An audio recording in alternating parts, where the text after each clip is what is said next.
and welcome back to Intellect Coaching Center YouTube channel. In the series of Fundamental of Programming, आज हम लोग filing की practice करने के लिए जाएंगे और एक इंतहाई खूबसूरत आसान सा और ऐसा सवाल कवर करेंगे इंशाल्लाह, जिससे हम फाइलिंग के बहुत सारे कॉन्सेप्ट को समझ सकेंगे। सो आज का हमारा सवाल है कि write a program which counts the total number of vowels and consonants both lower case and upper case are checked. English language के अंदर आपको पता है कि दे आर 26 अल्फाबेट्स और उसमें से 5 अल्फाबेट्स यानी कि 5 कैरेक्टर्स जो हैं वो वॉवेल्स कहलाते हैं, यानी कि A E I O U. These are the 5 characters that are used to be considered as the vowels. Rest of the 21 elements are considered as the consonants. बाकी सबको हम लोग कॉन्सोनेंट्स कहते हैं। अच्छा, सवाल के अंदर गौर कर लीजिएगा, मेंशन है कि लोअर केस और अपर केस दोनों ही आपने चेक करने हैं। अच्छा, फाइलिंग के अंदर आपको अंदाज पता होगा कि हम करते ये हैं कि हम एक फाइल बनाते हैं, वहां पर अपना इनपुट सेव करवा देते हैं। नॉर्मल प्रोग्रामिंग में तो हम क्या करते थे कि स्कैनफ इस्तेमाल करते थे और जो कंसोल काली स्क्रीन खुल जाया करती थी, वहां पर जाके हम लोग इनपुट दे दिया करते थे और फिर हमारा आउटपुट काली स्क्रीन पे आ जाया करता था। फाइलिंग में ऐसा नहीं होता। फाइलिंग में हमें जो अपना इनपुट है वो किसी फाइल में सेव करवाना पड़ता है और उसके बाद फिर उसका जो आउटपुट है वो हम ब्लैक कलर की स्क्रीन के कंसोल पर लेकर आते हैं। तो आइए स्टार्ट करते हैं। आपको पता है कि सबसे पहला काम तो ये है कि हमें अपने इनपुट को जो है वह किसी फाइल में सेव करना होगा। तो मैंने ये सारा का सारा टेक्स्ट कॉपी कर लिया और उसके बाद मैं उस फोल्डर में गया हूँ जहाँ पर मेरी जो सीपीपी फाइल है, यानी कि जो सी फाइल है वो सेव है। वहां पर जाकर मैं एक टेक्स्ट डॉक्यूमेंट बनाता हूँ और लेट्स सपोज मैं इसका नाम रख देता हूँ टेम्प। ठीक है, मैं इसमें जाऊंगा और जितना भी मैंने कोड कॉपी किया हुआ था वो सारा का सारा मैंने यहाँ पे पेस्ट कर दिया है। तो लिखा हुआ है, this is ND university of engineering and technology, I am participating in inter departmental competition of speed programming. इसको मैं सेव कर देता हूँ और अब मैं वापस जाऊंगा अपने प्रोग्राम की तरफ। और प्रोग्राम में I have to start with the main. आपको पता है कि हम अपना हर प्रोग्राम को मेन से स्टार्ट करते हैं। तो अपनी रिवायत, अपनी रीत बरकरार रखेंगे। अच्छा जी, मेन लिखा और फाइलिंग के लिए सबसे पहला स्टेप होता है वो ये होता है कि हमें एक फाइल टाइप का पॉइंटर बनाना होता है। हम आमतौर पर उसका नाम एफ पी रख देते हैं और उसके बाद F P is equal to fopen. ये सारी बातें आपको पता है, हम पीछे भी ये चीजें कवर करके आ चुके हैं। यहाँ पे हमें दो चीजें पैरामीटर्स पास करने होते हैं। The first thing is file का नाम, जो कि मेरे पास है temp dot T x T. Make it sure कि आपने इसका एक्सटेंशन भी मेंशन किया हुआ है। अच्छा, दूसरी चीज क्या होती है कि आप इस फाइल को किस मोड में खोलना चाह रहे हैं। मैं इसको रीड मोड में खोलना चाह रहा हूँ क्योंकि I have to take input from this file. ठीक है जी, मैंने इसको सेव किया, मैं इसको एग्जीक्यूट करना चाहता हूँ तो देखिए इसने मुझे एरर दे दिया और उसने कहा है कि file was not declared in the scope. इसका मतलब ये कि कोई लाइब्रेरी मिसिंग है। और हाँ, मुझे पता है कि अच्छा, कुछ कंपाइलर्स में ये एरर देता है, कुछ में ये एरर नहीं देता। तो मेरे पास अभी इस वक्त मैं डैप्सी के ऊपर प्रोग्रामिंग कर रहा हूँ तो उसमें इसने एरर दिया है, तो मैं इसको इसके अंदर इसकी जो लाइब्रेरी है वो इंपोर्ट कर लेता हूँ, that is called F stream. अब मैं इसको रन करके चेक करता हूँ। So now there is no error at all. ठीक है जी, तो मेरा ये वाला काम मुकम्मल हो चुका है। अच्छा, आपको पता है कि हम लोग हमेशा क्या करते हैं फाइलिंग के अंदर कि सबसे पहले फाइल का एक पॉइंटर टाइप का वेरिएबल बनाया हमने, फिर इस फाइल को हमने ओपन कर लिया है और अब मुझे इसमें से डेटा को रीड करवाना है और डेटा को मैं जो रीड करवाऊंगा वो मैं करवाऊंगा करेक्टर की फॉर्म में। तो इसका मतलब ये कि मेरे पास एक चार टाइप का वेरिएबल भी होना चाहिए, वो भी मैंने बना लिया है। अच्छा, अब मैंने ये कहा कि जब तक मेरा डेटा नॉट इक्वल्स टू, याद है ये ईओएफ के बारे में हम लोग लेक्चर में पढ़कर आ चुके हैं कि एंड ऑफ फाइल कहलाता है। जब तक ये मेरा C H end of file नहीं होता तो क्या करते रहो, उसको गेट करते रहो। और गेट करने का मतलब आपको पता ही है कि क्या है कि गेट सी का मतलब गेट करेक्टर करते रहो, और चूंकि मैं फाइल से रीड करवा रहा हूँ इसलिए मैंने पीछे एफ लगा दिया है। अब सवाल ही पैदा होता है कि वो मुझसे पूछता है कि मैं कौन सी फाइल में से इनपुट लेता रहा हूँ, तो मैंने उसको बताया कि जो स्टोर हुई हुई है, जिसकी मालूमात सेव हुई हुई है एफ पी के अंदर। अच्छा, मैं इसको चला के देखता हूँ कि कोई एरर तो नहीं आ रहा। सो अभी तक कोई एरर नहीं आ रहा, लेकिन खुशी की बात ये कि एरर नहीं आ रहा, लेकिन मसले की बात ये कुछ आउटपुट भी नहीं आ रहा। लेकिन ये मसले की बात नहीं है, उसकी वजह ये है कि मैंने कुछ प्रिंट ही नहीं करवाया। तो मैं जो चीज मैं रिट्रीव कर रहा हूँ, मैं चेक कर लूँ कि वो सही तरह प्रिंट हो भी रही है या नहीं हो रही।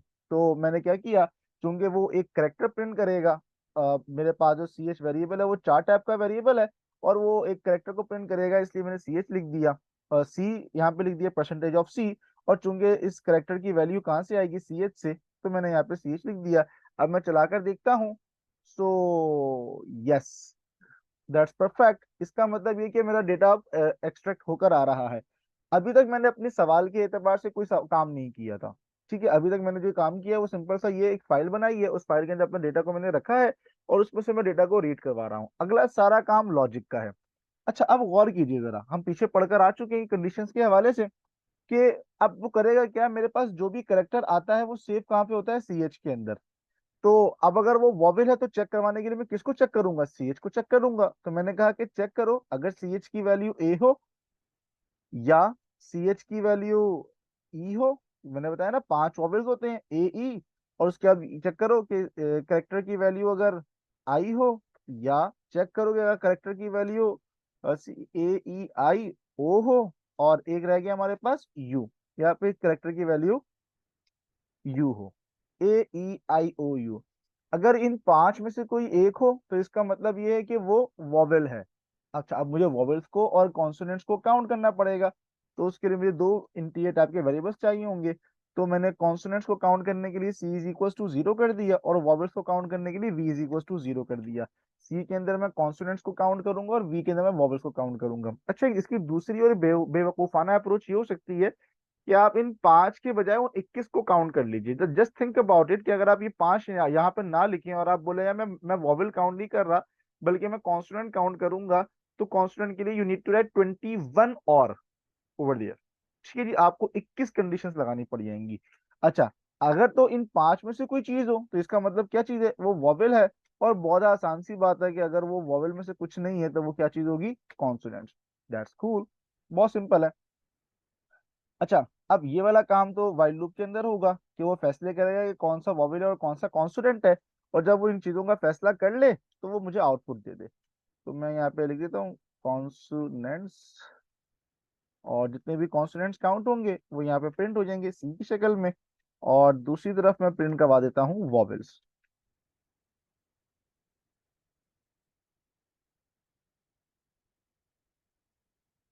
ठीक है जी, और मेरा ख्याल ऐसा है कि मुझे परसेंटेज ऑफ एन यहाँ पे बैकस्लैश एन यहाँ पे इस्तेमाल करना चाहिए ताकि वो खूबसूरत तरीके से प्रिंट कर दे। अच्छा, तो मैं इसको एग्जीक्यूट करता हूँ। तो उसने मुझे बता दिए कॉन्सोनेंट्स कितने हैं, 92, जबकि वॉवेल्स कितने हैं, 38। अच्छा, लेट मी चेक, और लेट मी चेक से पहले मैं एक काम और भी कर लेता हूँ कि अब मुझे चूंकि ये स्ट्रिंग लिखा हुआ नहीं चाहिए तो मैं इसको कमेंट कर देता हूँ ताकि ये लिखा हुआ ना आए। और अब आप देख लीजिए कि मेरे पास कॉन्सोनेंट्स 92 आ रहे हैं और वॉवेल्स 38 आ रहे हैं। तो लेट मी सी कि मेरे पास सवाल में वॉवेल्स आ रहे थे 42 और कॉन्सोनेंट्स आ रहे थे 70।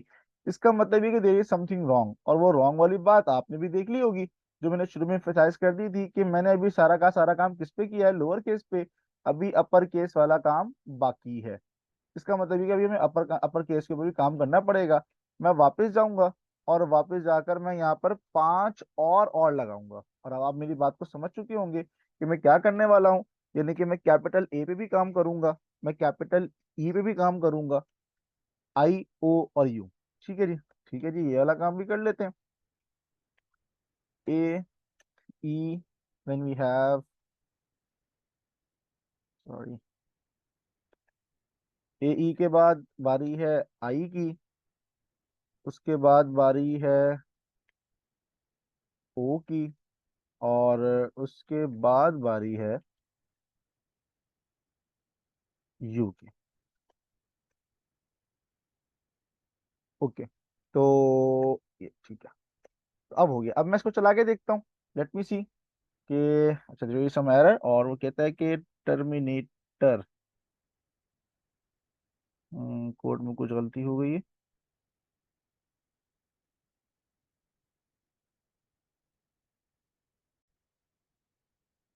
गलती ये हुई थी कि ये स्पो के आगे मैंने सिंगल कोट्स क्लोज नहीं किए थे।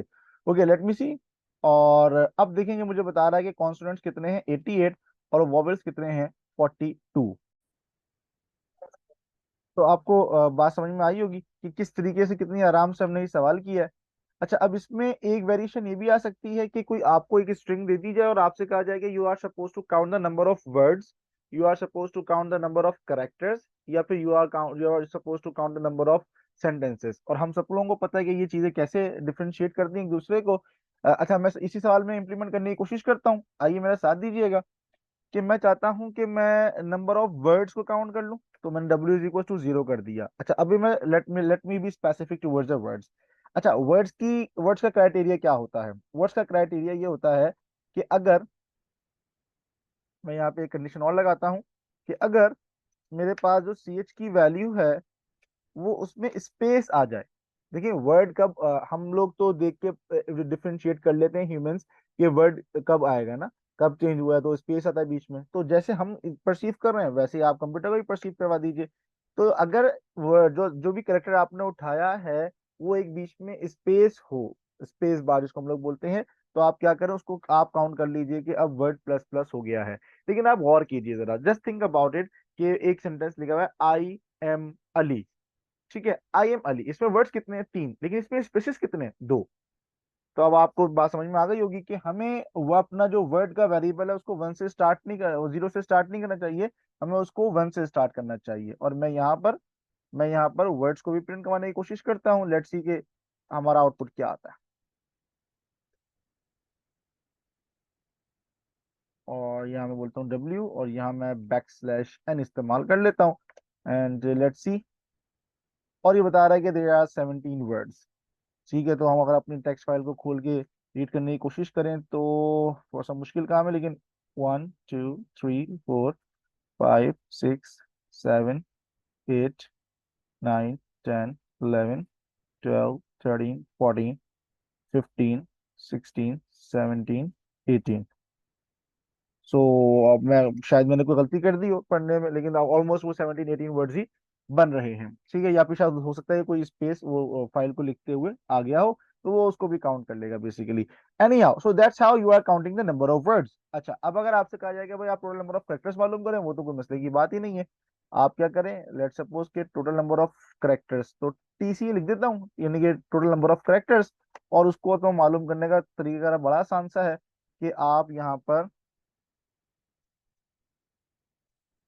टोटल करेक्टर्स लिख दीजिए। और आपके जहन में भी बात आ चुकी होगी कि करना क्या होगा, कि जो आपने वॉवेल्स और करेक्टर्स काउंट किए थे आप उनको प्लस कर दीजिए। एज सिंपल एज दैट, काम आसान हो गया आपका। मैं इसको एग्जीक्यूट करता हूँ और आप देख लीजिए ये बता रहा है 130। 88 में 42 प्लस की, दैट बिकम्स 130। टोटल कैरेक्टर्स भी आपके पास आ गए हैं। इफ अगर वो आपसे बोलता है कि you are suppose to count the number of sentences, अच्छा अब आपको ये भी पता होना चाहिए कि सेंटेंस चेंज कब होता है। ठीक है, सेंटेंस कब चेंज होता है? जब आपके पास एक डॉट आ जाता है। तो मैं यहाँ पर एक वेरिएबल और बनाता हूँ सेंटेंस का, s इज इक्वल टू 0 करता हूँ उसको मैं। सो अगर एक डॉट आएगा तो इसका मतलब एक सेंटेंस है, दो डॉट आएंगे तो फिर दो सेंटेंसेस। अच्छा, इसमें एक्सेप्शंस मौजूद है, तो अभी हम फिलहाल एक्सेप्शंस को काउंट नहीं कर रहे हैं। तो मैं कहता हूँ अगर अगर सी एच के अंदर डॉट आ जाए तो क्या करना कि तुम s प्लस प्लस कर देना और मुझे बताना कि how many sentences are there. मैं इसको भी प्रिंट करवा लेता हूँ।